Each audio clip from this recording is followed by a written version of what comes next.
받은 달란트 얼마론가 나 힘써 그것을 남기어서 갑절로 주님께 바치오면 충성된 종이라 상 주시리.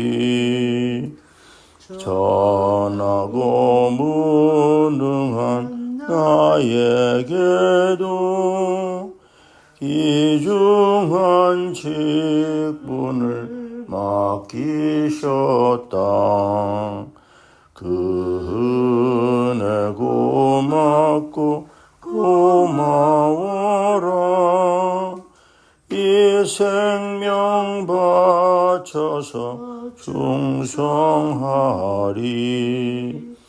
나 하는 일들이 하도 적어 큰 열매 눈앞에 안 배여도 주님께 죽도록 충성하면 생명의 면류관 얻으리라. 아멘. 하나님 감사합니다. 놀라운 은혜, 놀라운 축복을 예수 안에서 받게 하시니 감사합니다. 나를 불러주셔서 고맙습니다. 오늘도 주의 은혜와 구원을 받은 자녀들이 아버지 앞에 나왔사오니 오늘 새 은혜를 이 아침에 허락해 주옵소서. 예수님 이름으로 기도합니다. 아멘. 자, 오늘 아침 우리에게 주시는 하나님의 말씀 로마서 8장 30절, 에베소서 4장 4절, 로마서 5장 9절. 자, 오늘 8장 30절 먼저 봅니다. 로마서. 또 미리 정하신 그들을 또한 부르시고 부르신 그들을 또한 의롭다 하시고 의롭다 하신 그들을 또한 영화롭게 하셨느니라. 아멘. 에베소 4장 4절.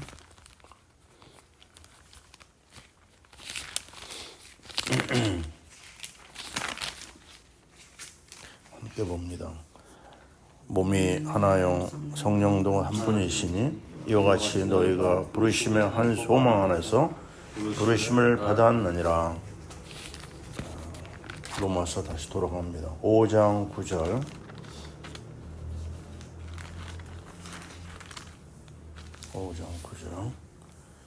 같이 봅니다. 그러면 이제 우리가 그의 피로 말미암아 의롭다 하심을 받았으니 더욱 그로 말미암아 진노하심에서 구원을 받을 것이니.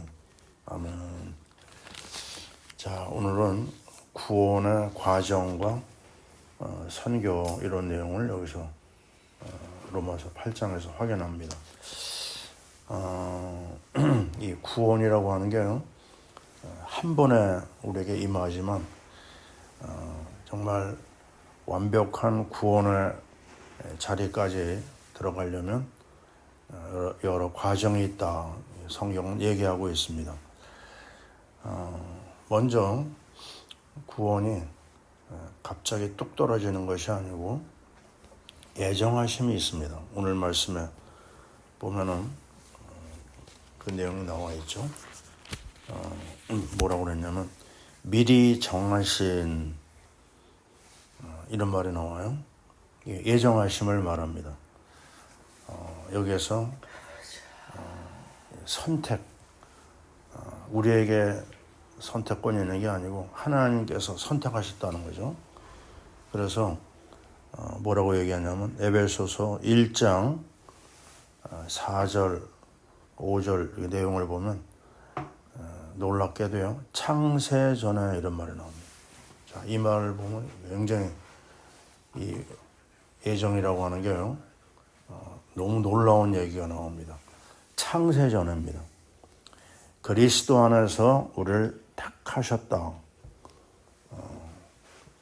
어느 날 갑자기 이루어진 일이 아니고 벌써 하나님의 구원의 역사가 오래전부터 시작된 걸 알 수가 있어요. 그러면서 그 다음 말씀 보면 그 기쁘신 뜻대로 우리를 애정하사, 이거는요 하나님께서 굉장히 기뻐하시는 하나님의 은혜요, 하나님의 뜻이요, 하나님의 계획입니다. 우리를 애정하사, 우리가 할 수 있는 말이 뭐죠? 없어요. 하나님이 하신 거기 때문에. 그 애정하시고 그 다음 나온 말 보면요, 또한 부르시고, 여기서 이제 두 번째로 부르심이 나옵니다. 소명이라고도 말할 수 있겠죠. 에베소 4장 4절에 보면 너희가 부르심을 받았다, 이렇게 말씀하고 있어요. 우리가 원한 게 아니고 하나님께서 원하시고 하나님이 준비하시고 하나님이 부르셨어요. 그리고 이사야 43장 1절에 보면 더 확실합니다. 내가 너를 뭐라고 그랬죠? 지명하여 불렀나니. 딱 찍어가지고 부르셨어요. 이게 하나님의 이제 은혜가 여기 있는 것이죠. 근데 부르신 다음에 뭐 하시느냐? 이게 이제 본론입니다. 세 번째 뭐 나오죠? 부르신 그들을 의롭다 하시고, 신학적인 용어인데 칭의, 의롭다 여김, 의롭지 않아요. 근데 의롭다고 여겨주는 거예요. 이유가 뭐죠? 믿음이라고 하는 겁니다. 자, 이게 로마서 이제 5장 9절에 보면 더 확실하게 나오는데요. 뭐라고 얘기했죠? 피 흘림을 이제 우리가 그의 피로 말미암아 의롭다 하심을 받았으니. 자, 이게 은혜입니다. 의롭지가 않아요. 근데 그 피를 받아들이는 순간 의롭다고 여기시는 거예요. 이게 이제 구약에서 계속 나오는 어린 양 이야기입니다. 그 양의 피를 흘리는 순간 하나님하고 막혔던 불통된 것이 소통이 되는 거예요. 꼭 양의 피가 있어야 된다는 말을 여기서 하는 거죠. 가인과 아벨 이야기가 그래서 중요한 것입니다. 처음에 제가 성경을 공부하는데 나를 도와주는 분이 그러더라고요. 이 가인이 제사가 왜 받아들이지 않았느냐, 정성이 부족했다, 이렇게 얘기하더라고요. 난 그렇게 쭉 알았거든요. 근데 실상은 구약을 조금 관심을 갖고 보면요, 계속 요구하는, 하나님이 요구하시는 것이 피 흘림입니다. 어린 양의 피를 정말 번제로, 어린 양을 번제로 드리면서 완전히 각을 뜨고 피를 쏟아내고 완전히 불태워지는 그 번제, 그 번제를 통해서 하나님과 소통되는 역사가 나옵니다. 하나님과 화목되는 시간이 오는 거죠. 그게 언제요? 바로 피를 통해서 예수 그리스도의 피로 말미암아 의롭다 하심을 받았으니, 이거를 칭의, 영어로 얘기할 때는 justification이라고 하죠. 이거를 또 우리는 중생이라는 말을 씁니다. regeneration이라고 그러죠. 중생, 구원, 또 칭의, 다 같은 의미로 쓰이는데요. 상당히 그 신학적으로 좀 어렵게 표현해서 그렇지, 다시 말하면 다시 태어나는 겁니다. 엄마 뱃속에서 한번 나오고 그 다음에 두 번째로 우리가 태어나는 걸 말합니다. 중생. 그러면 이 중생은 구원의 완성이냐? 아닙니다. 구원의 시작이라고 말할 수가 있어요. 그 다음에 이제 우리가 성경에서는 잘 확인하기는 어렵지만 뭐가 나오냐면 성화라는 말이 나옵니다. 성화. sanctification이라는 말을 쓰는데, 아주 쉽게 얘기하면 거룩해져 가는 과정. 그래서 이미지 오브 갓, 하나님의 형상을 닮아가는 겁니다. 그러니까 이 성화 과정이 언제냐? 우리가 살아가는 내내 이 작업이 이루어지는 거예요. 한 번 구원은 영원한 구원이라는 말을 많이 쓰는데요. 그 말이 맞기도 하면서도 굉장히 조심스러운 말이 구원받아 놓고요. 넘어지는 사람이 너무 많아요. 심지어 마귀 심부름도 합니다. 이게 얼마나 참 중요하고 무서운 이야기인지 몰라요. 그래서 이 성화 과정에서는 어떤 걸 말하느냐. 데살로니가전서 4장 3절에 보면 거룩함이 하나님의 뜻이다 이렇게 얘기를 합니다. 하나님이 굉장히 원하는 거예요. 그래서 어떻게 요구하냐면요. 히브리서 10장에 나오죠. 죄와 싸우되 피 흘리기까지 대항해야 된다. 어떻게 해요? 방법은 말씀과 기도입니다. 하나님의 말씀과 기도로 거룩하여지느니라. 자, 그래서 오늘도 우리는 이 부분에 있어서 고민하고 또 고민하고 기도하고 말씀 앞에 엎드리고 영적 싸움을 싸우는 게 여기서 나오는 거예요. 하늘의 악한 영이 보이지도 않는 악한 영이 계속 공격하거든요. 우는 사자처럼 삼킬 자를 찾아 계속해서 공격합니다. 그래서 깨어있지 않으면 우리가 당할 수가 있어요. 이게 기억력이 한계가 있거든요. 그래서 뭐가 필요하냐면 꼭 노트가 있어야 됩니다. 핸드폰에다가도 그렇지만요. 계속해서 점검해야 돼요. 왜요? 받은 바 은혜를 자꾸만 잃어버리거든요. 또 약속한 것도 자꾸 잃어버리거든요. 그래서 내 자신을 어떻게 해요? 영적으로 계속 확인해야 되고 또 이 정신적으로도 나를 자꾸 단련해야 됩니다. 왜 우리가 글을 봐야 돼요? 글을 보면 이 뇌가 움직이거든요. 영적인 거, 정신적인 거, 육신적인 거를 다 종합해야 돼요. 구원받은 하나님의 백성. 그래서 자꾸 마귀로부터요 공격을 받고 있는데 이걸 이기기 위해서는요 내 모든 오감을 다 동원해가지고 무장해야 됩니다. 근데 사람들이 그냥 듣는 거로 끝나거든요. 아 그렇구나. 안 됩니다. 써야 돼요. 은혜 받은 걸 써야 되고 또 은혜 받은 거 가지고 같이 대화를 나눠야 됩니다. 교제하며 그랬어요. 사도행전 2장 42절에 뭐가 나오죠? 저희가 사도의 가르침을 받아 서로 교제하며 교제해야 돼요. 그리고 뭐 해야 돼요? 오로지 기도하기를 힘썼다고 그랬어요. 기도해야 됩니다. 은혜 받고 또 메모도 하고 또 그걸 가지고 은혜 받은 것을 전달하고 다른 사람이 은혜 받은 것도 들어보고 그리고 다른 사람과 교제하는 걸 말할 것도 없고 선포해야 됩니다. 간증도 하고 선포도 하고 하여튼 모든 걸 다 동원해야 돼요. 이게 다 영적 싸움이거든요. 그냥 많은 사람들이 교회 가서 이렇게 앉아있다가 나옵니다. 그 집에 와서 뭐 하느냐? 또 그냥 바쁘게 세상 일 하는 거예요. 그럼 어떻게 신앙생활 하겠어요? 신앙생활이 대부분 거기서 스톱이 돼버립니다. 읽고 듣고 실행해야 돼요. 이게 다 성화의 과정이죠. 그러면서 우리는 오늘 또 한번 얘기합니다. 어디까지 가야 되느냐? 오늘 말씀에요. 의롭다 하신 그들을 어떻게 해요? 영화롭게 하셨느니라.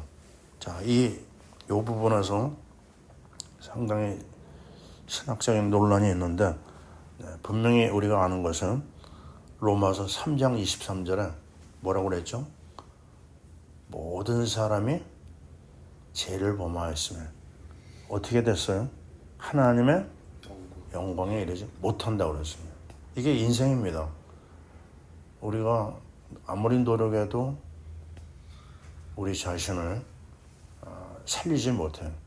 우리 출신 자체가 본질상 진노의 자녀입니다.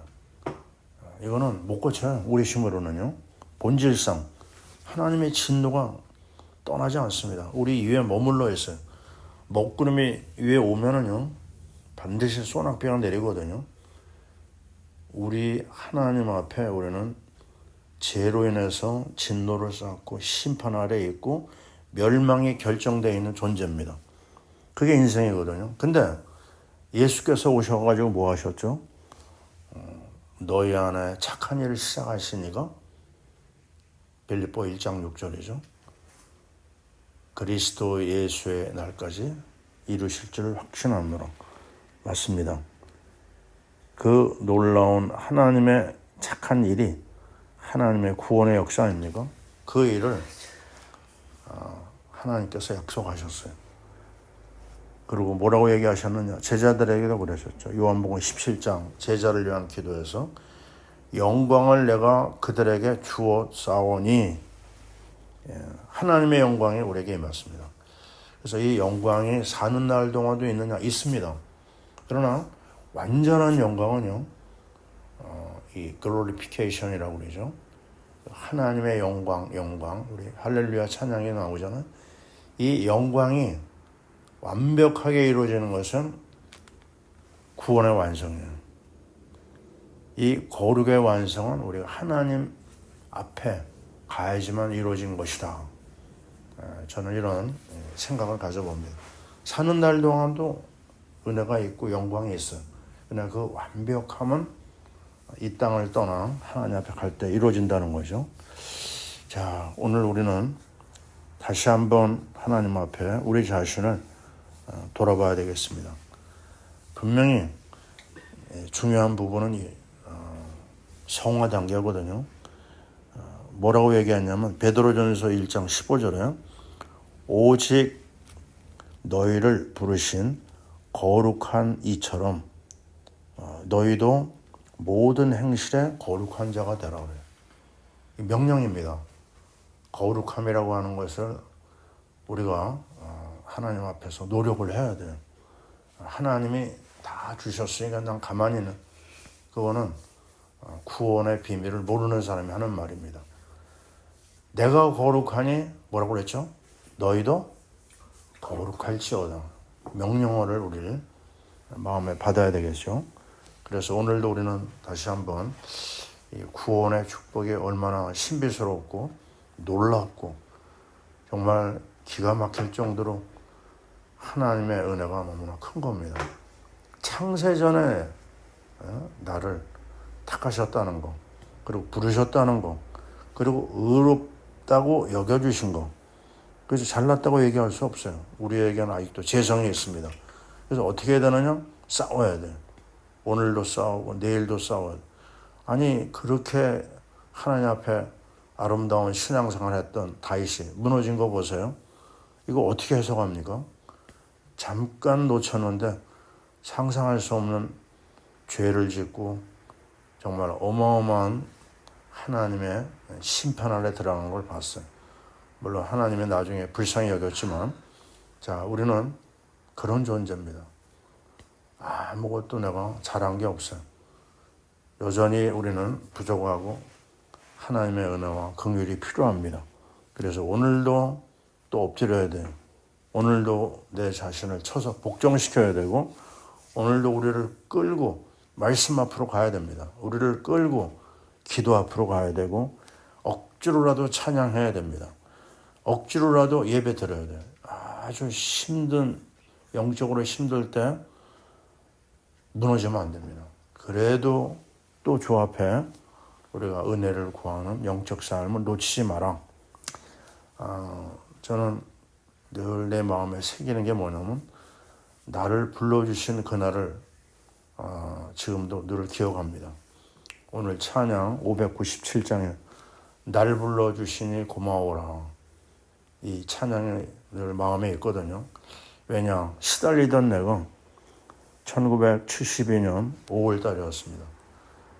믿는 사람들 속에 들어갔지만 내가 나 자신을 보더라도 이 믿음이 안 들어오는 거예요. 어떻게 하면 저 믿음을 가질까? 수고해도 안 되고 애써도 안 되고. 그런데 2학년 선배가 나를 데리고 교회 부흥회를 갔습니다. 그때 일어났던 그 놀라운 사건 잊을 수가 없어요.